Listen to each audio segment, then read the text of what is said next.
The Varroa destructor mite has devastated honeybee colonies wherever it has spread around the world. While Australia is currently free from Varroa, it is a major threat that is likely to enter and become established here at some stage in the future. Knowing what to look for on your bees will help to detect it as soon as possible should it arrive in Australia. Help from both hobby and commercial beekeepers is critical to the success of any surveillance activities for Varroa. Varroa has a range of effects on bees. Probably the first one is they actually feed on pupae and adult bees, and because they're consuming hemolymph, it affects the weight of the bees and may affect their lifespan. But the really big effect is that they transmit viruses. Viruses occur naturally in honeybee populations, often without causing noticeable signs of disease.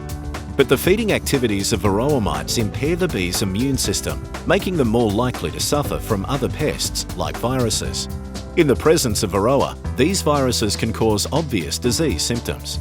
It is also known that if Varroa mites feed on bees infected with a virus, they can transmit the virus to other bee pupae and adults on which they feed. The viruses are further spread when infected nurse bees pass them to larvae with their food. Virus infections can reduce the survival of infected bees and cause deformities to adults, contributing to the death of the bee population. Parasitic mite syndrome describes a range of abnormal brood symptoms that occur with high numbers of Varroa and is usually seen in the final stages of a colony breakdown.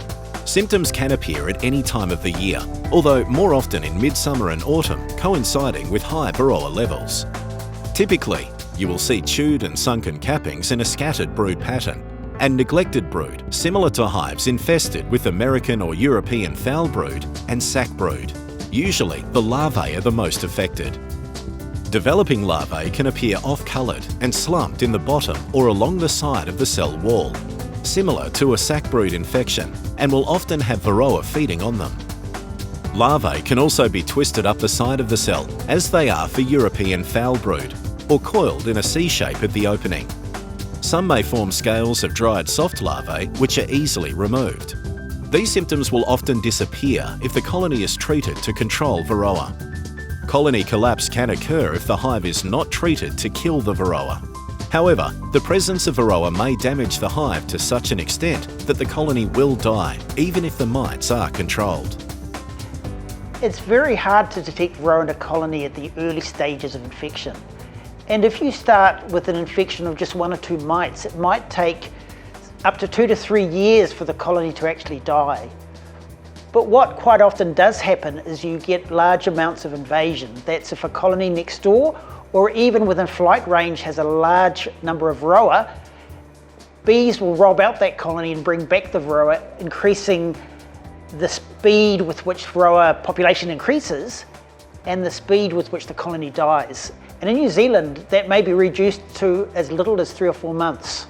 Varroa would be as disastrous in Australia as it has been everywhere else in the world.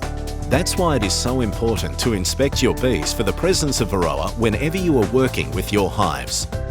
If you see anything unusual on your bees, call the Exotic Plant Pest Hotline on 1800 084 881. For more information about bee biosecurity, go to the BeeAware website at www.beeaware.org.au.